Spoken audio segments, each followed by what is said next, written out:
Unmute. Start Hey. my video. Hello. Hey. Hey, good to see Like, you. Look at your little bonnet.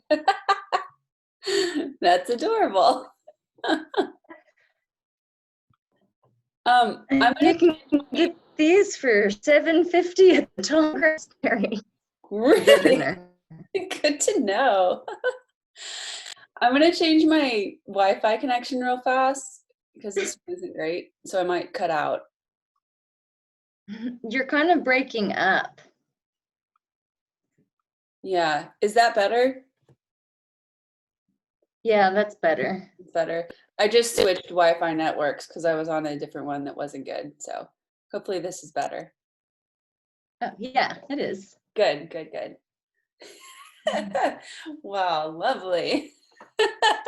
I'm feeling pretty good. Yeah. I have this and a Junior Ranger hat, so. Yes. Is there a Junior Ranger program at the Tallgrass Preserve? I think that there was, and they're not doing it right now because of COVID, but Yeah. yeah. Oh, that's so good to know. I loved those when I was a kid. It's really interesting. So they've changed their whole like educational didactic because of COVID, and they've actually like what they've said is they've really pared it down, and so it's super like clean and informative without taking up a bunch of space. It's a really good display. Nice. That's good. Well, do you want to try just a screen share really fast to make sure that that works? And I need to make you a co-host in order to do that. Okay, so now you should see an option at the bottom of the screen that says share screen. Okay. I think that's what I want to share. Wow, this is like It's a whole new world, isn't it? So I can see your Zoom screen. So you've got your like whole, okay, yeah. So I can see your whole desktop. Okay, I was great. trying to pull this down because it's like, ugh, stop mouse. Ugh. Okay, yeah, I just need it like right there so that when I hit present, There you go. that it takes me through. Perfect. Cool, maybe I can just leave it up like that and just like pause my share or Yeah, share. yeah, there you go. Yeah, that should work. Perfect. Great. All right. Yay. Did you get in a longer hike yesterday like you thought? Oh my gosh, the longest hike. I was out there for like 4 hours and I thought I was going really far. I think I only went 7 miles, which is really far, but you know, it felt like I had walked to another town. Right. Yeah. You know, the walking on one of the hottest days wasn't really the best idea. And like woke up today and was like, oh, okay. Yeah, yesterday's hike was just really, really insane. Like, we took like the Southwind Trail. Is that even though they're like the bridge is out, Matt and Tia's son Elliot had said that it wasn't that bad, and so we went and went up by the schoolhouse and the Davis Trail loop, and then dropped down into the windmill pasture. And we were like, as we were getting to windmill, we were so just done already, like heat exhausted.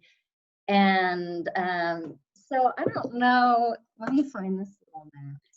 This map that they provide of the Tallgrass Prairies walkable trails, you'll see that from the direction we were coming, right as you enter, there will be bison on each side of the trail. Oh, yeah. That is accurate. That is exactly where they stand. And this one is a bull, and he does not want you entering the pasture. Wow, I have not had that experience before. That's So we just stood glad the there map's for accurate. so long, like being like, oh, what are we gonna do? Like, we can't go all the way back. We're so tired. Like, I know how this part of the trail goes. Like, and what we ended up doing is crossing in anyways, and we just had to go literally into the prairie, totally off trail, just into madness, for about half a mile to skirt this guy who was just like not interested in us being in there. Wow. Well, I hope you wore your long pants and closed-toed shoes that day. Closed-toed shoes, yes. Tall socks, yes. Shorts, also yes. Yeah. I did that last weekend. Had a few regrets, but yeah, our legs look pretty nasty. Yeah. It's all right. It's part of the experience. Well, hello, Derek. And looks like we have one other participant signed on. And I'm actually gonna, or Derek, you can do this too, maybe, but keeping an eye on the registrations just in the next few minutes, because there were some rolling in just a few minutes ago. Yep. I just approved one now. So awesome. That's you can focus on, being charismatic and entertaining everyone, and I'll be the bouncer. Okay. Although, my large size does nothing for me in the virtual space. So I mean, depending on how you tilt your screen, I think you could be really. That's true. You can be as big as you want to be. I had people who I talked with, like, we all just get very large and in charge. Yeah. I had some people who I talked with, like, in meetings like this for like 3 months or something before I met them, and then when I showed up, they were like, "Oh, we thought you were like 5'10", and I was like, "Oh, I'm sorry. I should have put a little disclaimer on that. Like, I'm actually a giant." So well, maybe that's what we can do at the end of our names, is we put our actual heights. Yeah, like Lydia Cheshewalla, 5'5". Describe your stature. Exactly. Oops. You beat me to the. Sorry, it's a race. It's like a whack-a-mole race to admit. Yeah. I won't touch it. I won't do it anymore. No. You're good. You're good. No, I'm really intrigued with Alicia's photo. With it's a moving image. She's got like a GIF as a photo or something. It's a moving image? I see like little falling. Like snowflakes or petals or. Oh, I don't see that. It's very exciting either way. What else am I missing out on?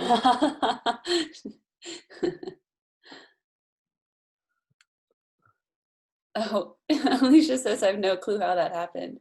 Well, a happy accident then. Yeah, it looks super. I mean, it looks intentional. Like, yeah, maybe there's some setting. I was very saddened to discover that my computer is too old to do the virtual background thing. Really? I had a lot of really clever ideas, and they were like, "You're gonna have to buy a new computer if you wanna." What? If you want to be virtually somewhere. So. Then you can just go with the real effects or the physical effects. Just create your own backdrop and hang it up. That's true. Like a new hand-painted backdrop every week. Yeah. I've had time to do that, right? This week I'm in the Bahamas. You're overestimating my painting abilities for sure, but I always have to offer a disclaimer in my, like my sort of art related classes. That's like, okay, this is not a drawing class. Like, I'm a different type of artist for sure. If you walk in and I'm teaching your drawing class, we're probably going to be like drawing by walking over the same plot of grass, over and over or something like that. There's not going to be any graphite, put down here. So. That's the contemporary drawing class. Exactly. I'm prepared. Drawing class we need. It's the post-studio practice. Yeah. This is true. Post-studio. Well, I see we have some folks coming in and joining us. As you as you come in, feel free to either have your video on or off. It's totally up to you what you feel comfortable with. I might ask that as people sign on, we maybe use the chat box to say hello and where you're calling in from. Might be a fun way to see who's here. We'll probably give it a couple more minutes to let others sign in and join us, and then we'll get started.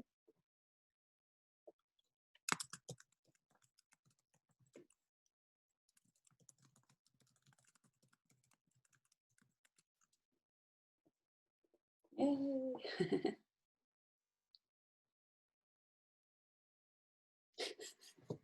Oh, good. Yes, we have someone who's loud and proud, representing the 5'8" demographic. I love it. Yes.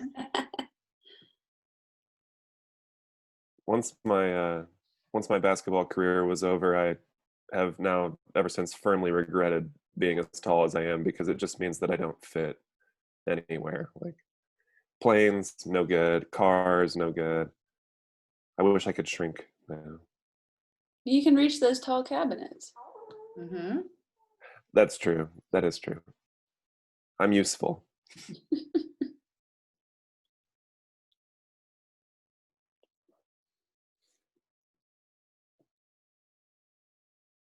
Sean plus microbes. Yes. I gotta acknowledge all my, co-conspirators. Yeah, that's right. I learned, I made an interesting connection yesterday with a hairdresser. We were talking about basically the grasslands we have on top of our heads.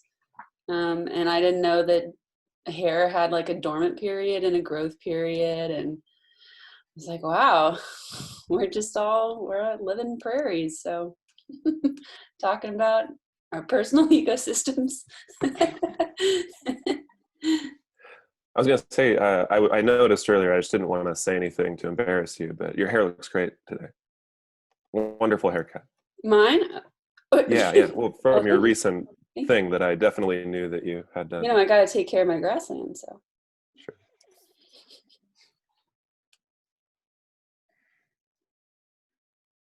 Mm-hmm.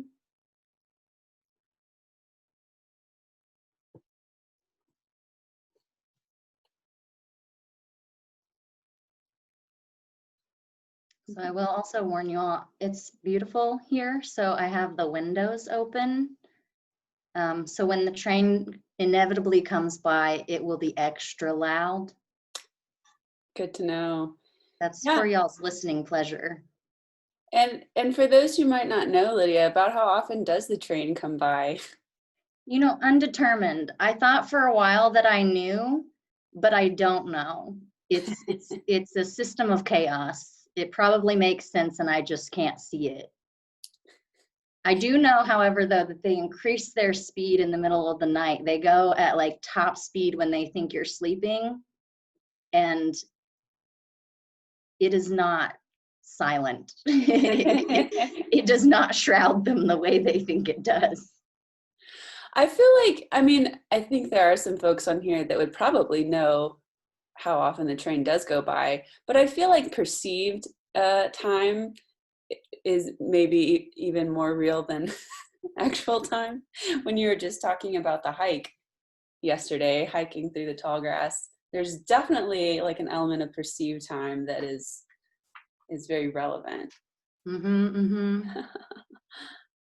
I would say that they're probably, gosh, I don't know, maybe between 30 minutes and an hour, but it also seems like probably it's a lot further out than that, and it just doesn't seem like it is. Yeah. I couldn't believe when I learned that, Derek, isn't it that Matfield Green is like the second busiest rail line in the nation or something? Whoa. Or maybe it's just the BNSF. You're like, I don't know. Yeah, probably BNSF. I'm all for declaring, I'm all for building the legend of Matfield Green and just saying, starting the rumors. Yeah, but that one's not verified. They are working though to like there's double track in Matfield Green, but they're working to make it double track on the whole line, like even north and south of town. So I'm wondering if the trains are going to increase in number once they don't have to, park one and then move past and then have the other one go. I'm thinking that it's going to pick up. They probably would not invest the amount of money that they're investing if they weren't going to get some extra traffic out of it. So.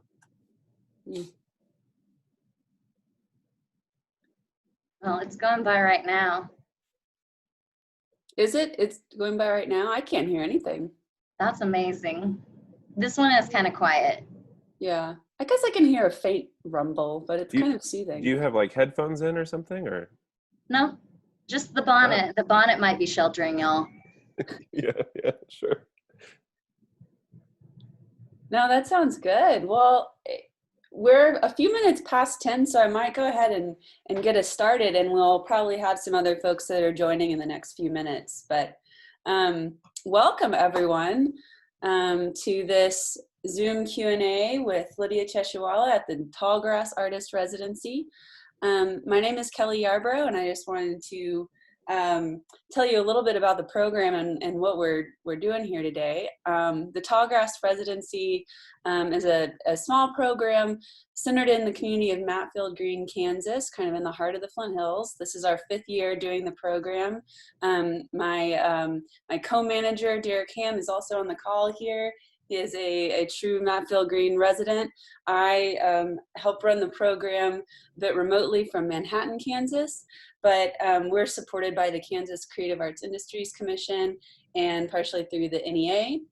We're very happy that we're able to move ahead with the program this year with everything that's been going on, but because of the nature of the residency, it's a pretty small program, and we give each of our residents sort of dedicated living spaces and plenty of room to spread out. And because of those circumstances, we were able to move ahead with the residency this year. We typically have 8 different residents that we invite through an open call process from around the North American Prairie region to come and spend 2 weeks in Matfield Green, which is also very close to the Tallgrass Prairie National Preserve. So it's a really small, cool community that's nestled right in the heart of the Tallgrass Prairie ecosystem. So it's a great place to come further deepen some research close to the land and close to people that care about it. So these programs that we've been doing on Zoom this year are kind of part of the residency component. We ask each resident to do a public program during their stay. And those have been done in the past through partnerships with different regional hosts. But again, because of COVID, we made the decision to just do all of our public programming online this year. But it's actually worked out really well, I think, because we've been able to invite people across time and space to gather and hear a little bit from our artists, and it's been going really well. So thank you all for joining today and kind of moving with us through the changes. Lydia, we're so glad that you are here with us this morning in all your glory and bonnet. I would like to start off by just kind of inviting you to speak a little bit about how the residency has been so far. We can have a couple of questions here at the beginning, but a little later on into the hour, I'm going to open it up for anyone to ask questions. I'll also just mention real fast before I turn it over. Again, if anyone is joining us later, you are welcome to have your video on or off, whatever's most comfortable to you. Feel free to utilize the chat box. If you have a question while someone is speaking, you can type it in the chat box, and Derek and I will kind of help monitor that. But we'll also open up for live Q&A a little bit later too. So Lydia, thank you for being here. Tell us what you've been up to so far. Well, thank you all for having me. I mean, I guess really the first thing I want to say is I've been really impressed with not only the kindness of everyone here, but just the COVID safety precautions. I feel safe, and I think that's really important during these times. So awesome job on that. and for continuing to go ahead with this programming. This is really awesome, and I think much needed to be able to kind of, have this time to explore this land. I've just been like taking it all in. I got here a day late actually because of car trouble, and the first place I went was straight to the creek. I had asked Derek, like, are there any swimmable creeks nearby? I think the most important question for this kind of landscape. And so I got to meet Derek and his family, and then another family of Matfield Green, and just like, there have been some like socially distanced kind of porch conversations and meals, and that's been really nice. There's this whole, where Matfield Station is, there is this thing called the Prairie Art Path, which kind of surrounds both, like, I think the bottom lands and then the upper lands. The upper lands being across the railroad tracks. There's a designated crossing spot, and it's this really cool trail that is just mowed into prairie land, mostly wildflowers, like more wildflowers than I think I've ever seen, actually. And there's some cool little spots that kind of turn out, and there are some sculptures there. And so I've been really exploring that and just kind of being like, oh my gosh, everything is so magical. I went out to the Tallgrass Prairie Preserve. I explored kind of these two little small city towns in between here and the Tallgrass Prairie Preserve, which are Cottonwood Falls and Strong City. And made my way to the Tallgrass Prairie Preserve, which is about 19 miles away. And they have over 40 miles of hikeable trail, which just totally blew my mind, because the prairie that I come from in Pawhuska, Oklahoma is, it's a drivable prairie. We have maybe 1 mile of designated walking trail, I think. And so, you can walk out onto the land, and I think our bison herd is bigger or roams more, has more land to roam on. But yeah, I've just been kind of exploring and getting acquainted with this land and getting acquainted with the people who are living here right now. And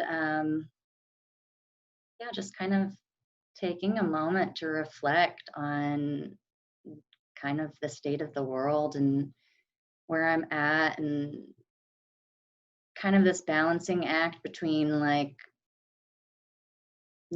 total nihilism maybe, and then coming to a place like this and just being like, oh, like, no, the world is just still doing what it does. Like,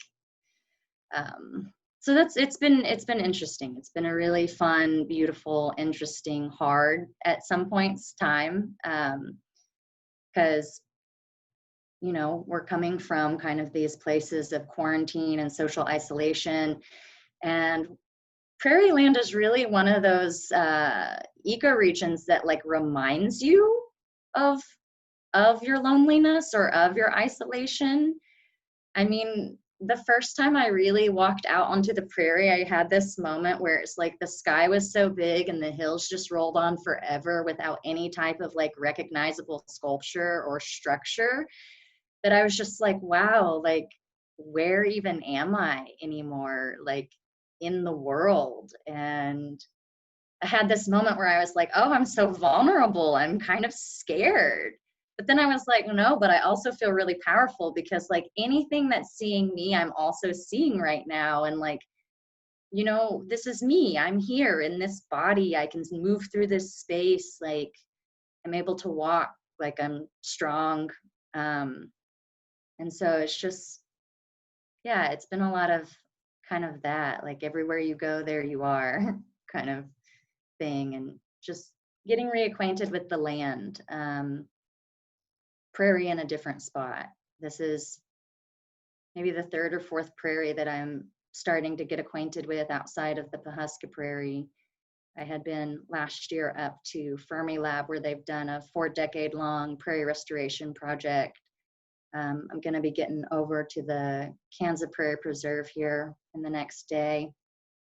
And just as many prairies as I can. It's been interesting for me too, because I really believe in not walking into places that you have not ever been with like any sort of expectation, or really even, I think I don't like to walk into spaces with like a clear goal or like what I think I'm going to do, just because, how do you know what a place wants or needs until you're like in relationship with it? But it's interesting, I still have held like these kind of like assumptions that I didn't realize I was holding just because I'm from Prairie. So it's like I had this set idea of like what the Prairie was going to look like here, or like, what plants I would see or what animals I would see. And it's totally different between here and Oklahoma. It's just totally different. Kind of the biodiversity is broken out differently. I see a lot more cicadas up here than I see in Oklahoma right now. I see a lot more butterflies here than I have seen in Oklahoma in a while, actually. And definitely just like the abundance of the wildflowers that are here.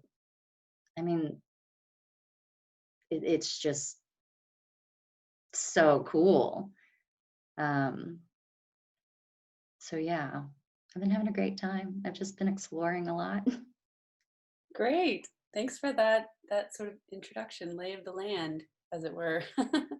I know there are a couple of things that I want to ask you about that you mentioned you had been interested in since you got here, but I'm wondering if this might be a good time to ask you a little bit about your previous work, if you're just able to kind of talk a little bit about your practice and how you got to this point.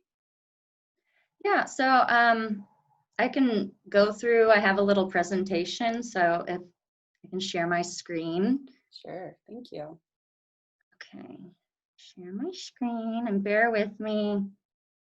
I am new to this part of doing a Zoom. Okay, so can everybody sees this? So this is me, I'm Lydia Cheshewalla. This image here is one of the first pieces of ephemeral art I ever experimented with when I quit my full-time job in 2016. And for me, departing from my desk job was really kind of, I think it was just like me kind of taking charge of how I wanted my life to go, my life trajectory to go. I was seeing people who were doing art and could do it and make it. And so I was like, you know what, I have to as well. But I also was really interested in getting away from the art object. And so for me, ephemerality and why I chose to migrate towards it had everything to do with what I was seeing in the art world and what I was just seeing in the world in general. And so for me, to make work like this, ephemeral art or land-based art, or art that is in relationship to ecosystems or in relationship to people, but particularly ephemerality, it was a rejection of the art object as needing to be precious. It was a rejection of man's quest for immortality. It was, a solution, I think, to art pollution, kind of the byproducts of what art takes from the environment and then gives back to the environment, which is often not even or in balance. And it was me beginning to explore kind of like what social responsibility is as an artist or as a human being. Okay, how do I get to the next slide? There we go. So the themes of my work tend to be time, relationship, walking, borders, noticing, storytelling, health, legacy, vulnerability, balance and stillness, and cycles. And so this is another early work that I did when I was first starting to experiment with these ideas. And this is out at the Arkansas River in Oklahoma and Tulsa. And these are bits of shale. And I used basically the sand from the banks to line these bits of shale along this log. And I don't know. At the time, I was just kind of working intuitively, filling out. And then, you know, you kind of sometimes derive meaning later, or sometimes something just is what it is. But for me, I thought it was kind of interesting that these things kind of take on this like vertebrae looking type situation, that maybe it looks a little prehistoric, and that shell is also, you know, tied to the oil industry. And I mean, Arkansas River is actually a polluted river from industry. But I really like to focus on these themes. They just constantly are showing up. For me, I think social practice is probably the best word to describe my practice, or what I do for art, because I work through so many mediums, and I'm just looking for relationship in all these different places. Is this next? So yeah, so this was something that was really important to me, that kind of, I think, falls into that line as I was developing my work in these last couple of years. So in 2017, me and Saterica Flores started Holy Mother Art Collective in Tulsa. And this was to raise the visibility of women artists in Tulsa, Oklahoma, because there was, and still is, a severe issue with visibility of basically non-white male artists pretty much everywhere. So, I mean, that's not just a Tulsa problem. Also about building community and collaboration. We had a membership that was based on non-monetary equitable exchange, meaning that nobody paid membership dues, but instead we just asked everybody to sign their name on a spreadsheet with contact information, sharing which skills that they had and which things that they most often found themselves in need of, so that we could begin a system of sharing and support. Basically, you didn't have to pay to be a member, you just had to show up and do the work, as much work as you wanted to, like, you know, receive in return, pretty much. And to also create systems of support and mutual aid within our community. So that was something to me that was really like kind of embodies all of those same things, relationship and community building, what happens over time, what happens with shared vision.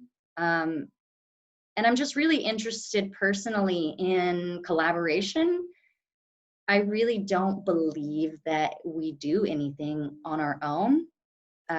Even when it's like, oh, I made this painting, like this is mine.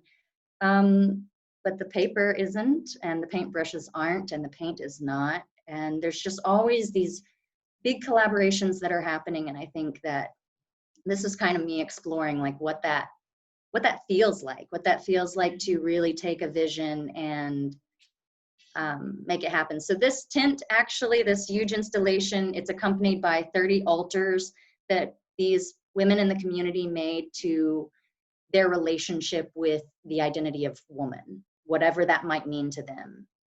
They were able to explore that in their altars. We built this centerpiece together in 10 days over 2 holidays with the power of about, you know, 30 to 40 women, children, partners, curious community members.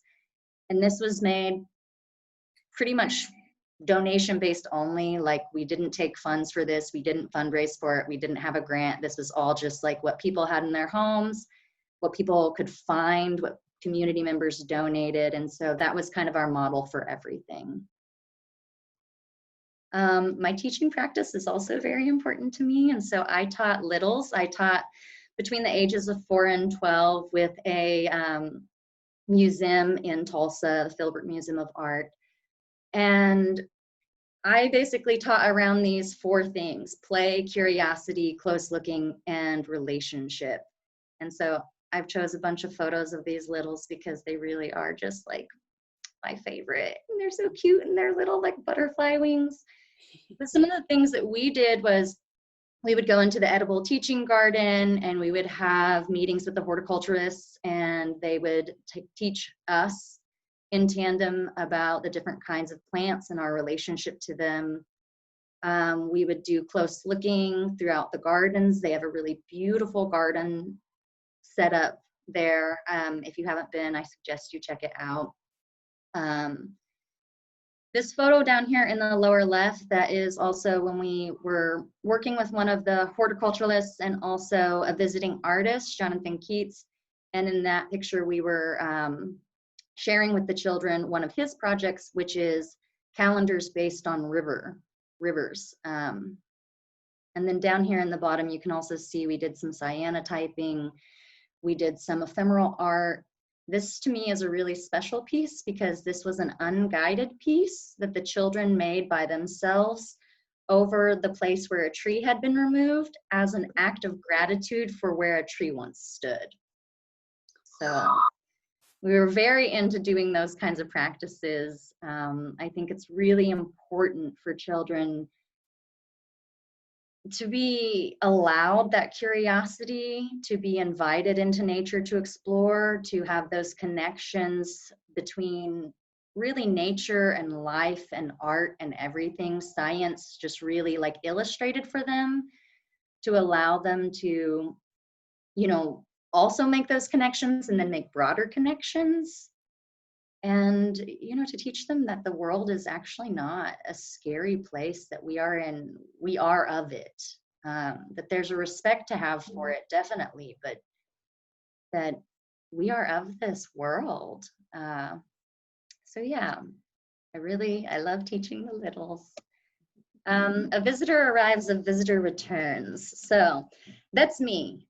This is my first time visiting this prairie, but I am also a member of the Osage Nation. This is where I'm from. This is Pawhuska, is that little red star. We've got Osage County, which is, you know, was the Osage Reservation when we moved down here from Kansas, the Diminished Reserve in Kansas. And so these are our ancestral lands. And so I want to pause here actually and just read a little like land acknowledgement. I would like to acknowledge that we are on the traditional ancestral lands of the Osage, Kansa, Pawnee, Kiowa, Comanche, Arapaho, Cheyenne, and Wichita peoples.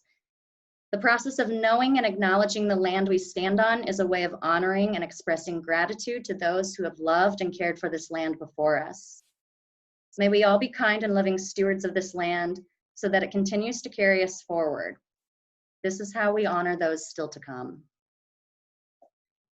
So you see that we actually occupied quite a bit of space here. And, you know, we moved, you know, both prior to settlement and also then in response to settlement, but that's kind of the fullness of where we were at. Here we see an old map of the Diminished Reserve. That place, that little section right above the Diminished Reserve is trust land. Here's another photo. This one was taken from a Catholic mission website. That's who were the missionaries who came to the Osage people, were the Catholic missionaries. And you'll see that our Diminished Reserve and trust lands, they actually sit right under El Dorado. And so that's where we were when we were in Kansas. And then you see our current reserve down there in Oklahoma. Oops, whoops, whoops. Okay. So yeah, I'm Osage. I'm also Cherokee, Dakota, Modoc. I'm Chicano. I'm a whole smattering of European as well. And so for me, yeah, there's this great returning, and then there's also this great understanding of kind of how all these people intersect in all these places. Right now, I'm sitting in a bunker that used to house Chicano railroad workers. So it's just kind of like all roads lead back to the prairie, always. So the first thing I was really interested in when I got out here to Matfield was really taking photos of my shadows, which kind of in some ways feels like the only thing you can do when you first get here, because you're the only thing casting a shadow. And again, I think coming out of these times of quarantine and we're still in the middle of a pandemic and these feelings of isolation, it's just, you know, that's me, like right there. Like, not only is it kind of like, wow, it's just me, but it's also kind of like, wow, no, there I am. Like I still exist. We're still existing in these times. And I think it's really good to kind of have that recognition that we are still here, in many ways, in the many layered ways that saying we're still here can mean. So I was really fascinated by these kind of shadows. You know, obviously this is out on the prairie. This is when I was getting that sense of just being like, wow, I'm out here. And it is just, it's everything at once. It seems in this photo like, so like it's calm, it's serene, it's still, you know, like maybe you think that it's like, this is what balance looks like. And let me tell you, it is dynamic. It is rough. Things are flying. Things are chasing each other. Things are getting murdered every second. Things are growing. Things are fighting to survive. And when you're out there, you're also fighting to survive. I mean, just saying, walking on the hottest day of my whole residency, my whole time here, both of the hottest days I walked the prairie, and I don't really know what I was thinking other than like, I guess like a personalized sweat, you know, just like needing some sort of like cleansing ritual of like, I'm here and I'm grounding myself in this place, like I belong here. But yeah, the land is very dynamic, and like, don't ever let this kind of calm, serene, like beauty fool you into thinking that it's also not just trying to eat you. It wants you. It wants you bad. And again, yeah, this was like, I had just run out of water, and I was at the very end of the trail, mind you. Okay, this was safe. But I had just run out of water and came across this cracked land and was just like, whoa, this is like, this land wants you. The sun wants you. I'm the only shade out here. There are no trees. Like, where do I find shelter other than nowhere?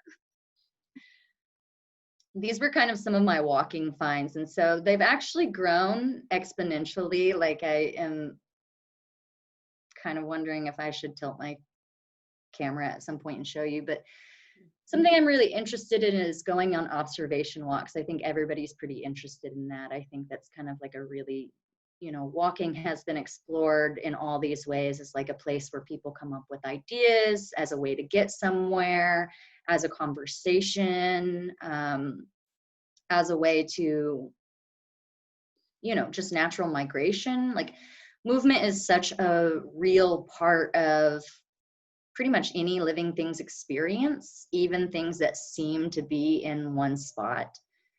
And so these are just some things I was finding. I'm really interested in these leaves, mostly because of the shadows they make. I'm really interested in this rock over here that, like, you know, like, why did I pick that up? Oh, because my thumb goes there. And I said that to a friend. I was like, yeah, you know, I picked this up because, like, I'm human. Like, and they were like, oh, the first iPhone. And I was like, oh, wow, it is. Like, we've always been inventing these things where we're just like, yeah, like, first technology, that rock. So this is what I was interested in about those leaves. You know, again, maybe going through a little bit of existential crisis, thinking about the allegory of the cave being like, what is truth? What is this like world doing? We have all these like civil rights like movements activated right now, which is beautiful, but it's just also like, I think everybody feels the overwhelm of trying to make change. And there seems to be a lot of distrust about what is true right now. And I think that's okay to not know what is true. I feel really comfortable in unknowing. I think part of that is a cultural like upbringing, like, you know, you admire what is unknowable because that is part of truth. But yeah, I was really kind of like just having a moment with this where I was like, when does this leaf stop being a leaf? Or like, what do we lose in this abstraction between like a leaf and its shadow? And how do we get anything back from these layers of abstraction? And you know, when we've dehumanized people, like, how do we humanize them again? And when we've beaten nuance out of everything, how do we bring nuance back? So again, kind of more shadow play, just interested in these moments of like kind of isolation or being with self and kind of considering these thoughts. Then I moved into mirror. I remembered that I had a mirror in my car. So I moved into kind of like this other way of like interacting with space and illusion. I think portals is something that I think everybody is into portals right now. Like portals are, you know, the big thing right now because we're in the space between stories, right? You know, we've come from this long dominant narrative and it's shifting, and that can be scary. And I think one of the easiest ways to handle change is to build language up around it that kind of holds it. And I think a portal is something that kind of holds something at both ends. Like, it's open, you walk through it, and when you're walking through it, you're not where you were and you're not where you're going, you're in that middle space. And so I was really interested in that. And then another visitor arrives. So one of my good friends, my artistic collaborator, and also one of my quarantine roommates, she had gotten stuck in Tulsa. She came in to make a documentary, and then quarantine hit and we became roommates. And she's on her way back to Chicago now. She stopped through here, and we have a project together that we started a year ago called, well, really longer than that ago, called Ephemeral Reliquaries. And this is funded in part right now by an OVAC Creative Projects grant, OVAC being the Oklahoma Visual Arts Coalition. We're still seeking funding to continue developing this project. But this project, we took this road trip basically down along the southern border up into the coast, San Francisco, then flew back to Chicago. And we really, like, what I wrote it for was, I was like, we're gonna go to these places, we're gonna do these healing actions with land. It's going to be, you know, like about healing self and healing place. And then, you know, every place I got, I was just like, wow, that was so arrogant of me. Like, I don't know this place. I don't know what it needs. I don't know what the people here need. And so it really became this listening tour. And I think from that point on, I've really like kept with that like when you go into a space, like to defer, to show respect for the people who are there, to walk a little bit with grace, and to come in humble, to not kind of tell anybody like what they need, but to listen for what they're saying that they need. And so we went out into these spaces, and this ended up becoming this examination of borders, because we were just confronted with, you know, like border patrol and ICE and the Rio Grande as this like huge border between countries, which is just so arbitrary, right? Like, it's fluid and it's moving and it's a mutual need. And also trade routes like have been going across that for centuries. Like, this border means nothing. But obviously it also means everything. If you cross a river, if you ford the river, that's a $5,000 fine and potential jail time. And so we were just experimenting with like what was coming up for us as individuals and as artists in these spaces. And so down here I have Jessica Price's website too. You could check out more of her work. Photographer, musician, videographer, really talented. One of the music videos that came out of this trip in particular was a music video for the band Pile. So if you search up Pile, you will find some videos that we made together. And, you know, it's better to have more than two hands, more than two eyes. Again, I love collaboration. So these were some of the first photos that we experimented with while she was here. Again, I really love these because I think it has that kind of portaling aspect, or kind of a self-reflection aspect. Also, it's just beautiful. It's fun. I think for me right now, something I'm really enamored with is this idea of playfulness and joy as acts of resilience. That, the goal here is to keep our softness. The goal here is to keep our curiosity and our love and our joy awake, because this world has always been hard, and it continues to press down on people. And I think that joy and love and happiness in the face of vitriol and hate and fear is just, they're some of the most powerful things. They're some of the most needed things, because those are the things that keep us going forward. Burnout, activism burnout is very real. We live in a culture that has, taught us that we have to grind to be valid. And I reject that. I think that, spending time talking with flowers is valid. I think that spending time watching shadows change is valid. I think that those moments of slowing down are really necessary for not just our survival, but for our thrival, for us to thrive as human beings who exist as part of like a continuity with these ecosystems. Like, we have spent so much time trying to like dig our way out of connection, and it's just, it's not healthy. Like, we are of this land and we are of each other. Everything is connected. And if we haven't learned that during a pandemic, I don't know really how we will. Like, nothing connects you more than a virus. So this was another photo we took, and again, it kind of is just like this really funny, like, sing down the moon type situation. And I think that's what I'm really enjoying right now, is like, how do we spark curiosity? How do we spark joy? But also, how do we be responsible storytellers? Because like, I really did kind of want to front load this talk with "this land will eat you alive." Because I don't want people walking into the prairie, especially, I love the prairie land so much, thinking that this is just like a place to be like exploited, or this is just a place to like carelessly visit. This is wilderness, and this land has unique and nuanced relationships. I mean, obviously something I really love coming from like the Tallgrass Prairie Preserve in Pawhuska is the relationship that these prairies in the Flint Hills tend to have and keep with fire.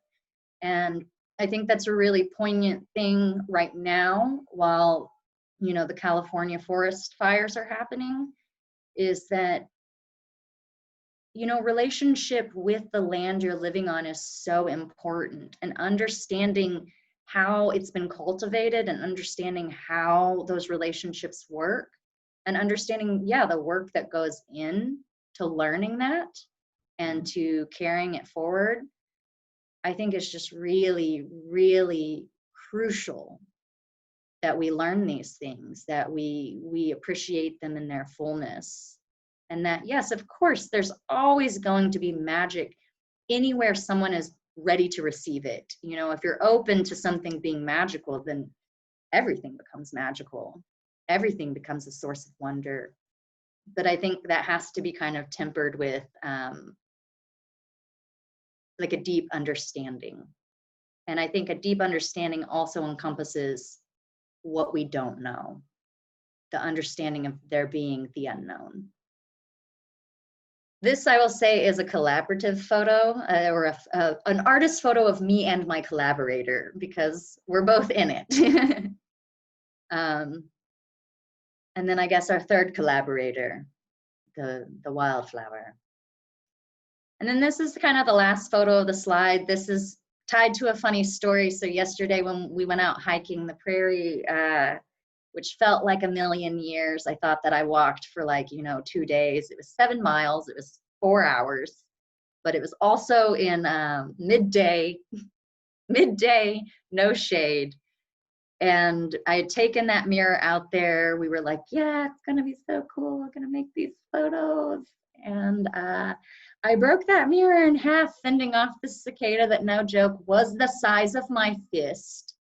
Like, I saw it coming from a distance, and it was just beelining right for my eyeball. And I was like, oh, he's not turning. And so I like held the mirror up in front of me, and he hit the mirror, and I freaked out and just snapped the mirror clean in half. And yeah, he just turned and went the other way, totally like nonplussed. And I was just like, okay, that was the size of a bird, and it was clearly a cicada. I could see it so well as it, entered my facial territory. So I took this photo. I thought it was pretty funny. And yeah, then like I'll go ahead and stop screen sharing at this point. But yeah, it was that walk on the prairie yesterday was really hilarious, because I was showing them earlier. So this is the whole like walkable trail of the prairie. You can see that this is a huge map, but I'm going to fold it over to the only relevant part, this part. So this is where we were coming. We had come all the way from up here and down here, but this is where we're coming, and you'll see there are bison marked right here and right here. That is accurate. That is exactly where they stand in the field, and that is exactly where we found them when we tried to enter the field. And yeah, this mister right here, this trouble right here, he had been laying down. He saw us approaching. He stood up. He made sure to, let us know that he saw us.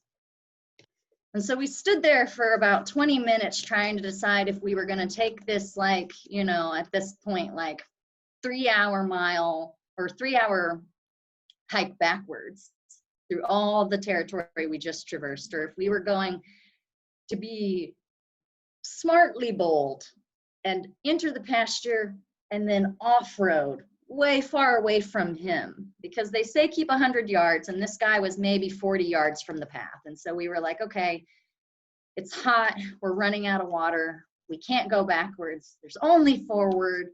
So off we went into the middle of the prairie. I've got this broken mirror like wrapped up, because I'm just like, oh, please just don't let me startle anything out here with this like prairie reflection project thing. And we hiked and we hiked and we hiked, and we were nervous we were gonna like crest one of those hills and stumble upon that other bison who was very clearly marked on the map, who was also very clearly standing exactly where they told it to. And we didn't, and we found the road again using, sun and a little bit of country sense. I think I like to pride myself with being pretty good with my cardinal directions. And we made it back to the road, and by all luck, somebody was coming towards us with a gator, and I was just like, oh, they know. Drove right past us, gave us a little wave, and I was just like, this land. But yeah, it's been great. I've been having a great time out here. Thank you all. This is really just awesome. It's a beautiful place you have out here, really well taken care of, really perfect for people like me and other people who just like care about that relationship, care about land.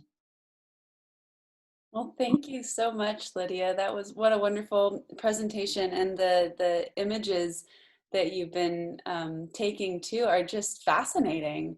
It's really wonderful how you speak about your work and your thoughts, and I love the freedom that you can find in approaching a place and listening to it. I think it's really clear that your openness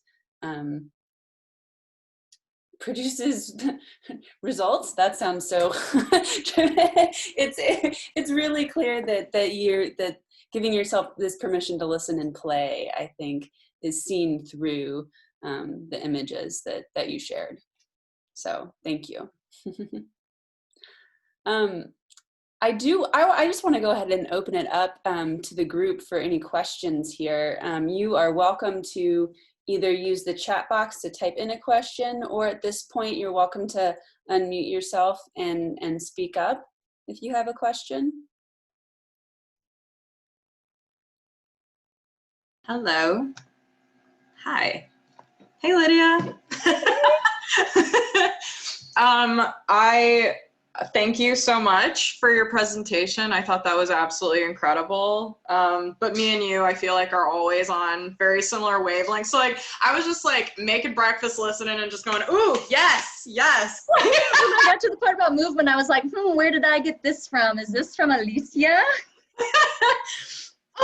But it got me thinking about, like, oh gosh, I can't even, I took so many notes because I was like, this is just brilliant. I love all of this. But like the idea of the shadow, and that essentially those are like two different kinds of portals, right? Like you have this mirror that really like sort of transcends two different places, essentially, like the sky and the land.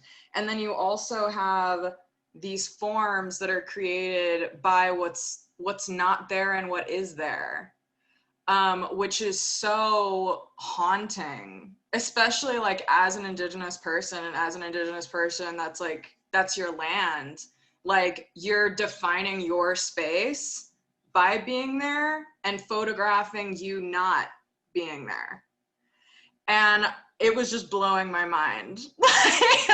just like when I saw that. And I thought, and I really like the idea of like ghosts and like what that means like as an Indigenous person, but like how you also talked about how to bring nuance back, how to bring like things back after they've sort of been removed or extracted. And these portals are also like apertures, and you said it's not just for like wonder, but it's also for like understanding and like humility. And I don't even know. If you want to talk more on that, excellent. That wasn't even a question. I was just like, oh my God, this is the most brilliant thing I've ever heard. Well, I feel like I'm still kind of developing that, because it really did. It started, I mean, I guess it started a little bit before, you know. I had done a collaboration with a friend. We had gone out to the Salt Flats and we actually traced our moon shadows out on the Salt Flats. Shh, don't tell anyone.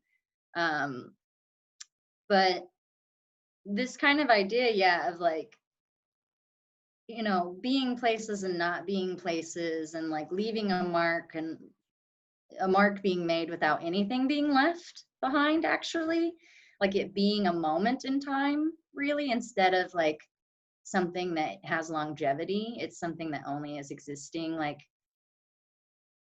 at intervals, you know. But it really, I think, started to develop with the pandemic, because when you're alone, when you can't collaborate, you know, I mean, my whole artistic field was really about community building and collaboration and teaching and workshops and getting groups of people together to like do kind of a thought experiment. And that just got blown apart with the pandemic. Like, I mean, and it's hard for me because everything I do, it does feel so much more meaningful in person than to be like, all right, through the internet, we're going to make slow art today. And I want everybody to, you know, gather the things that you're interested in and arrange them. Which, by the way, I just want to say, because I picked this up, everything that I pick up off the ground is already naturally shed or deceased. I'm not out here picking flowers or destroying creatures. I think that's really important for anybody who wants to do land art or wants to do ephemeral art, is to respect that things are alive. Things are alive. I don't want to be plugged. So walk that way. But yeah, I think the shadows kind of really started to develop with the pandemic, just because, like, you know, sometimes you're really alone. I've got to say, it was really interesting. I had been here for a few days and was having these shadow moments, you know, and just kind of like going through the fact that this place feels both very familiar because it's prairie, it's small town, it's rural. Like, I know this, I grew up in this. And it's so different because, like, I didn't grow up here. Like, this is not my town. Like, but, you know, I'm feeling kind of like half lonely maybe, and I like go into the bathroom and I'm brushing my teeth and I look down and like the little drain, what it says is peerless. I was like, oh, okay. So yeah, I think a lot of this is just developed from the pandemic. Like, yeah, obviously really entrenched in identity right now. Really entrenched in untold histories, really entrenched in like how you know, I don't presume to know how to fix the world's problems, but I'm trying to learn how to like deal with my own. And the piece that I can do for myself and maybe for my ancestors is to find healing wherever that might be. And coming back to this land has been healing. It has felt good.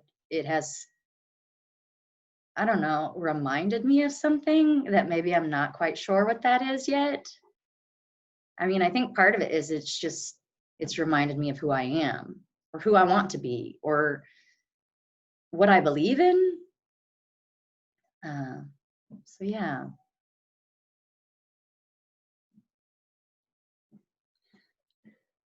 Well, if we have any more questions, I know we're getting towards the end of the hour, but Lydia, are you willing to stay a couple minutes past if we need to? Yeah, of course. Sorry, I was over here reading these questions for a second. Yeah, well, and I'll mention too, there's kind of a question, maybe someone in the group might know more, if there's been any land reparations to the Osage tribe specifically. Yeah, I don't really know about that in Kansas. That is something that I would have to look into, or if there's anybody on here that knows, I'd be happy to hear from them. But yeah, I don't know. I don't know about that. Yeah, I dropped It would be interesting. one specific story about it, like a personal land that was given back to the Kaw Nation, but that's not, you know, that's not public. That's not. That was one person's decision. Yeah. Oh. Oh, JP. So JP asked, you talked about the rejection of attempts at immortality in art, but what do you hope to leave in your wake? I hope to leave a mindset, I guess. I went to an artist talk a couple years back, conceptual artist Jonathan Keats again, he's my homie, at Philbrook downtown actually, and something that really just, I mean, I think I threw a little bit of a wrench in his project, like kind of like his think tank that he was doing, his experimental ideas that he was doing, but we were shown all of these artifacts, all these archival things in the Philbrook collections. And the game was, how are you going to get these objects a million years into the future? And we're looking at this beaded horse mask, right? Like we're looking at a traditional beaded horse mask from one of the Plains tribes. And I'm looking at it and I'm just sitting here being like, you don't preserve this horse mask. You preserve the knowledge of how to make it. You teach your children well.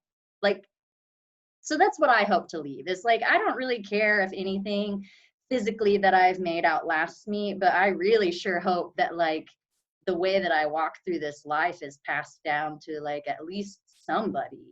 Like, I hope that it ripples out and affects somebody. I mean, I think that's why I was so into teaching children, is because like, you know, kids need to know what flowers say.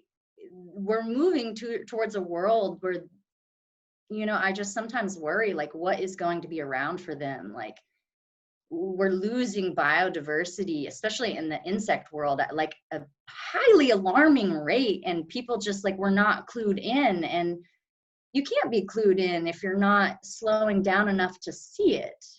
And so I think for me, I want to really leave behind a legacy of slowing down, of noticing, of caring for, of building relationship with, and really of understanding the relationships that are always present. Like, we have never lived outside of these relationships, and this idea that we've somehow elevated ourselves like out of the food chain is just like, it's not realistic. Like, we see that in like concerns about our pollinators, is it takes the smallest bit for all of this to come tumbling down. And yeah, we're adaptable, like everything is adaptable, like, but I think, just take care of it. That's the legacy. What else does it say? Okay, so we got some Osages in here throwing down some knowledge about prairies.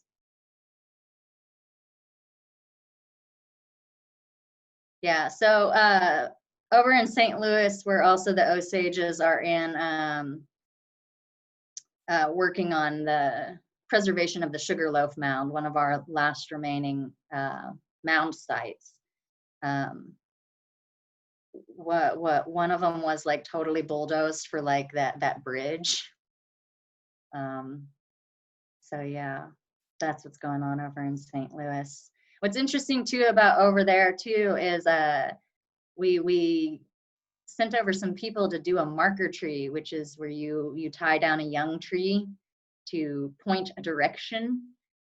And kind of it was given with a like, all right, now it's yours, you take care of it, and if it dies, we're going to consider that's how you feel about our relationship.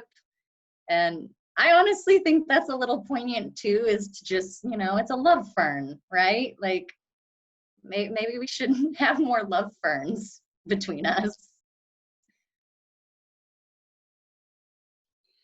Lydia, there's a question here about fire. Since you spoke a little bit about how important prescribed fires are and how they've been used in the landscape, have you ever incorporated fire into your work?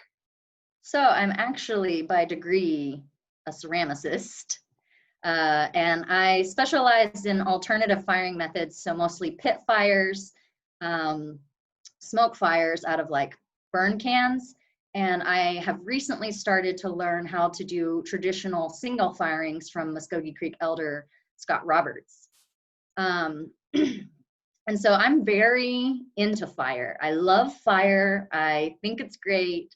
Again, I think it's one of those things that I just love because you have to be in this like dynamic relationship with it, where it's like, you can't be too afraid of it, but you also need to fear it. Like, it will end you easily. It will get out of control easily.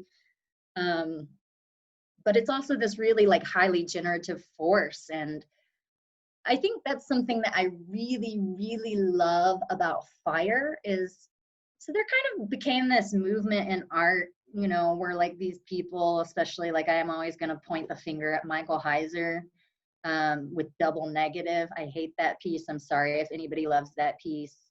But, this idea of like, I'm just exploring destruction as creation. And it's like, okay, I understand that concept. But was your destruction really generative to anything other than your ego?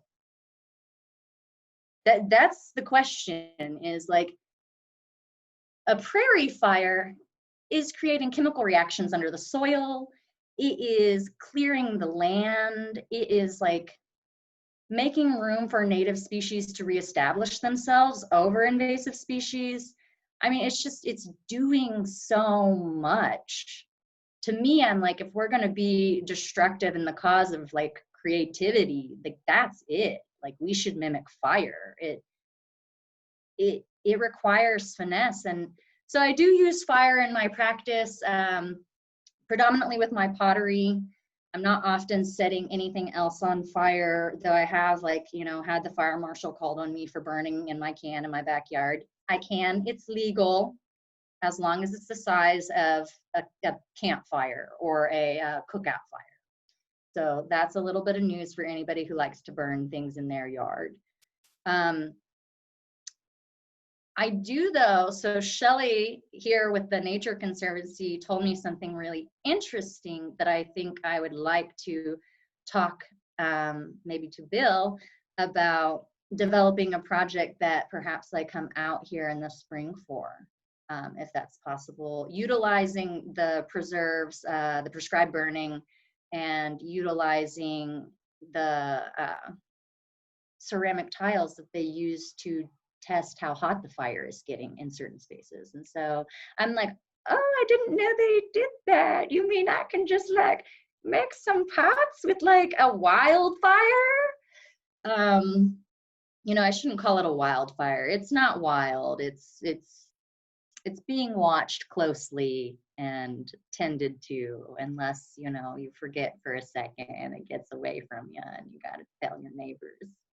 But yeah, so I'm interested in working with fire that way now that I have that little bit of information. So. Great. Well, I do want to respect people's time today. I gotta ask one last question though before we wrap up. I know you took the bonnet off, but can you just speak a little bit about the bonnet? So this bonnet, I don't know. I went to the Tallgrass Prairie Preserve and just the people out there are so dang nice. And I do have to a minute like talk about like the informational, like the educational didactics like out there are just like, may we all have the visitor centers that we deserve, because that place is so keen.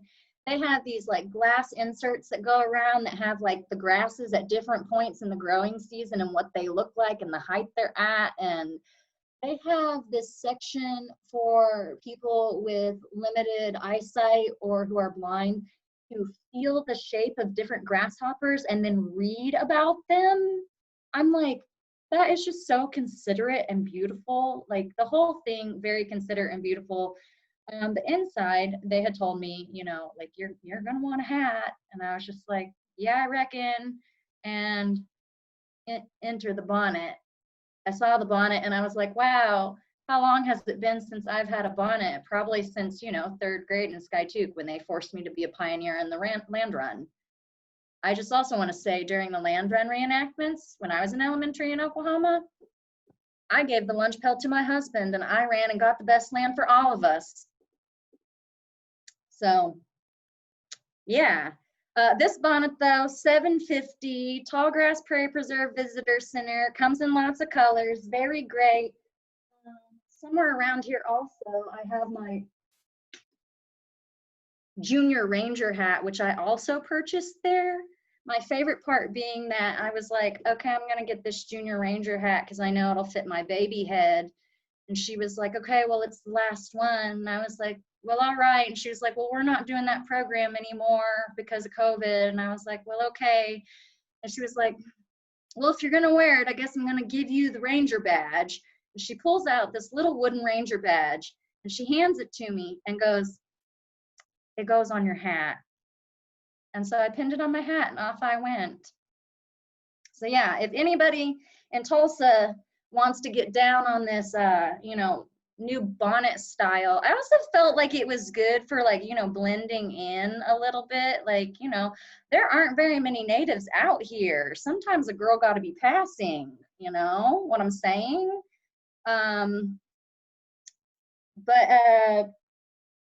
Yeah, if anybody in Tulsa wants a bonnet, feel free to Venmo me the $7.50 and I will go procure you the bonnet of your dreams, the bonnet that we all deserve. So yeah. All right, thank you, Lydia. Well, that was it. That was an inspiring sort of way to wrap up there. all the hat wear accessible to us from the Tallgrass Prairie Preserve. Fascinating.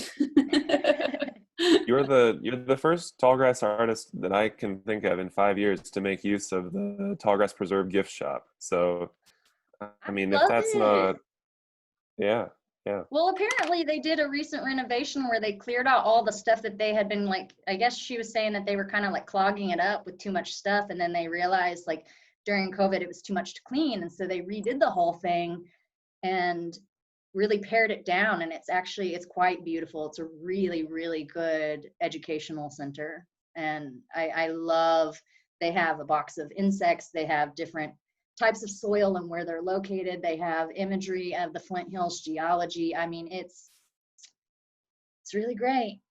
I love that educational aspect.